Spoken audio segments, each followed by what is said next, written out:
नमस्कार, आप देख रहे हैं सिटी न्यूज़ 18। मैं हूं जे.के. आसू। 2-3 दिनों से एक गहमा गहमी का माहौल चल रहा है, जहां वीरेंद्र कुमार के ऊपर आरोप लग रहे हैं, भंवर राजा के ऊपर आरोप लग रहे हैं। इस मामले में लगातार बड़े बड़े नेता सामने आ रहे हैं, लेकिन हमारे साथ लोकेंद्र सिंह मौजूद हैं, जो सांसद प्रतिनिधि हैं। इन्होंने खुलकर बताए हैं कि हमारे पर लगभग अभी कितने मामले हैं, कितने में बरी हो चुके हैं और कौन सा मामला भी विचाराधीन है। इस पहली बार ऐसा हुआ है कि इस प्रेस कॉन्फ्रेंस में किसी व्यक्ति ने अपने ऊपर हुई FIR है, अपने ऊपर हुए मामले दर्ज खुलकर यहाँ पर बताए हैं। तो लोकेंद्र सिंह जी, आपसे जानना चाहेंगे लगभग वो कितने मामले हैं जो आपकी पूर्व में दर्ज हुए हैं और कितने में आप बरी हो चुके हैं और कितने मामले भी चल रहे हैं? मेरे ऊपर पहला मामला 1995-96 का है। मैं रानीपुरा बहता का सहकारी समिति का चुनाव लड़ा था। उसमें मेरे एक बसंतलाल डायरेक्टर बच्चाबाग से जीते थे। मैं घर जाते ही परिणाम निकल के मैं घर चला गया, तब मेरे बसंतलाल को हरा के एक मानसिंह राजपूत को जिता, जबरन पीठासीन ने जिता दिया। जब मुझे मालूम चला तो मैं गया, हॉट टॉक हुई इस मामले में, थोड़ी कहा सुनी। उसमें मेरे खिलाफ माननीय ने 353 का मामला पंजीकृत करवाया, जो मेरा निपट गया है। इसके बाद दूसरा मामला मेरा एक आंदोलन हुआ था मंडी समिति हरपालपुर द्वारा, किसानों की जो व्यापारियों द्वारा लूट की जाती थी, उस लूट के विरोध में मैंने अनशन चक्का जाम किया था और अनशन किया था। उसमें मेरे खिलाफ एक बस ड्राइवर को बुला के TI ने मामला कायम कर दिया, वो भी मेरा निपट गया। तीसरा मामला हमारे ऊपर लाइट, हमारे हरपालपुर में लाइट उपभोक्ताओं से बड़ी खपत दी जाती थी, आंकलिक खपत के नाम पर, जो मैंने मीटर लगाने के लिए 3 दिन का अनशन किया था। उसमें मेरे खिलाफ एक मामला बना था, वो भी निपट गया। अभी वर्तमान में मेरे खिलाफ अभी 3 महीने पहले एक झूठा हरिजन केस लगाया है, वो भी फरियादी ने मेरा नाम नहीं लिया, FIR में मेरा नाम नहीं, लेकिन जो गवाह उनके थे, उन गवाहों ने केवल एफिडेविट दी हरिजन के साहब ये लोग 2 अज्ञात में ये लोग थे। मेरा नाम आ गया, मैंने जमात करा ली। पहली बार किसी नेता से मैं मिला हूं जिसने खुलकर अपने अपराध बताए हैं। मेरे और बाकी मेरे खिलाफ कोई 323 मामला, 151 मामला नहीं है। जितने भी मामले वो राजनीतिक हैं या जनता से संबंधित हैं। इस मामले में क्या कहना चाहते हैं, जो आपके ऊपर लगातार मामले दर्ज हो रहे हैं? कौन है इसके पीछे जो आपके ऊपर मामले दर्ज? इनके पीछे जो माननीय जब वीरेंद्र खट्टी जी का जो विरोध कर रहे हैं, वो इनके सब हैं। पहले इनका ये कांग्रेस में रहे, तब हमने उनका विरोध करते रहे, तब इनने मामला लगवाए। आज हमारे घर में भी आ गए तो हम भी सुरक्षित नहीं हैं। मानवेंद्र सिंह विरोध कर रहे हैं, वही हाँ है जी, क्या? हाँ मानवेंद्र सिंह, हाँ, उन्हीं के कारण लग रहे हैं। देखिए, ये थे हमारे साथ लोकेंद्र सिंह जी, जिन्होंने साफ तौर पर कहा है कि मानवेंद्र सिंह द्वारा षड्यंत्र रचकर उनके ऊपर मामले दर्ज कराए गए हैं। बेबाकी से उन्होंने सारे सवालों का जवाब दिया है।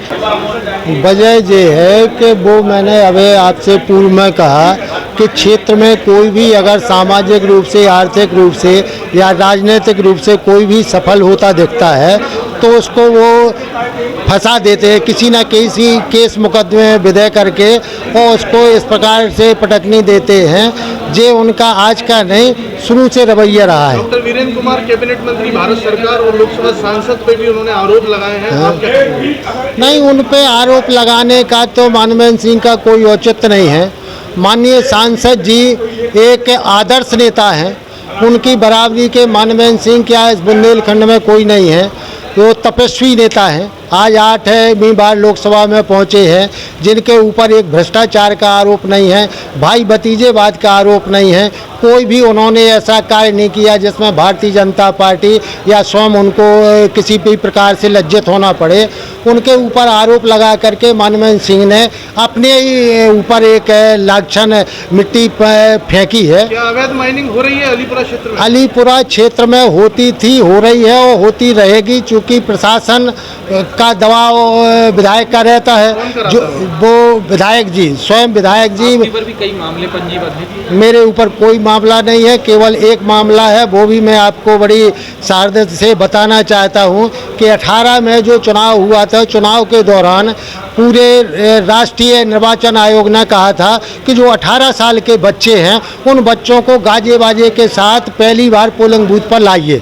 मैं चूँकि वहाँ का सरपंच था सिंगराउन कला का, सिंगराउन कला के 40-45 लड़के नवयुवक जो पहली बार मतदान करने के लिए वो मतदान केंद्र पर आए।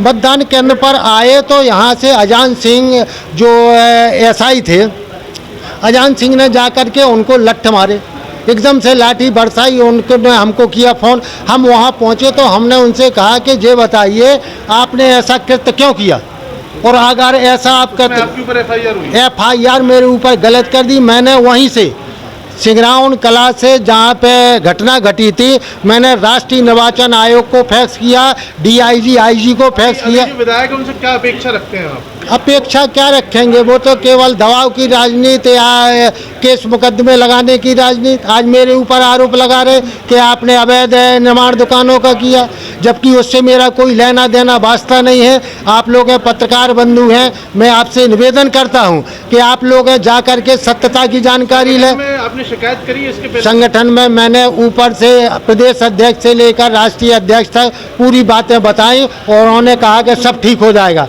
मैं एक और निवेदन करने लगाया, वो व्यक्ति यहाँ पर मौजूद है जिसने दुकानें मकान बनाई हैं, उससे आप पूछ लें कि इनने स्वयं दुकानें बनाई और मेरे ऊपर फ्री में आरोप लगाए गए। क्या नाम है? नहीं, मेरे ऊपर कोई आरोप नहीं है। मुझे प्रेस कॉन्फ्रेंस की जानकारी मिली है। मैं बहुत व्यथित हूँ इस बात को लेकर कि हमारी बड़े बुजुर्ग लोगों के द्वारा सींची हुई पार्टी में आज जो ये चल रहा है, ये किसी भी प्रकार से नहीं होना चाहिए था। एक आरोप क्षेत्र के ही नहीं, जिसके सांसद का टिकट मिलता है उसको मैं नेशनल लीडर मानता हूँ, और दूसरे नेशनल लीडर इसलिए हैं कि वो वर्तमान में कैबिनेट मंत्री हैं।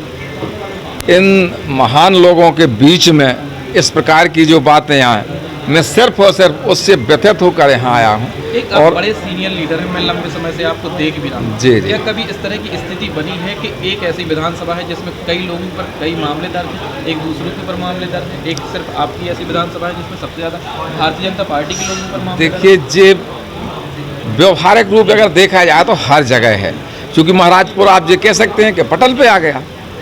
और ये सिर्फ भारतीय जनता पार्टी की बात नहीं है, इससे ज़्यादा सिर्फ उटौल हर पार्टी में है, कांग्रेस में इससे बहुत ज़्यादा है। लेकिन आप तो मान रहे हैं आपकी पार्टी में तो है। वो मैंने पहले बोल दिया कि हर जगह है भाई साहब। और चूंकि हम लोग शुरू से या तो ये कहें कि उस समय से चले आ रहे हैं जब भाजपा का गठन हुआ था, इसलिए हम लोगों की पीड़ा है। और आज जो ये देख रहे हैं, इसको देखते हुए वह बाहर नहीं रो रहे, लेकिन निश्चित रूप से अंतर क्या होगा? अब नतीजे के लिए मैं दोनों लोगों से करबद्ध प्रार्थना करता हूं। अपने जो साथी हैं जिन पे आरोप लगाए गए हैं, कुछ गलत लगे हैं, कुछ फांसे गए हैं, कुछ सही लगे हैं, उन सबसे मेरा करबद्ध निवेदन है कि भारतीय जनता पार्टी हमारी माँ है और माँ की जिस प्रकार से कदर की जाती है उस प्रकार से हम लोगों को करना पड़ेगी। दोनों आदरणीय व्यक्ति मैं पहले कह चुका हूँ, इन लोगों को निश्चित रूप से आपस में बैठना पड़ेगा, क्योंकि दोनों बहुत दिग्गज सीनियर हैं यहाँ आप के। किसके समर्थक? मैं किसी का समर्थक नहीं हूँ, मैं सिर्फ भारतीय जनता पार्टी और सिर्फ भारतीय जनता पार्टी का समर्थक हूँ। मैं तीसरा किसी का समर्थक नहीं। धन्यवाद।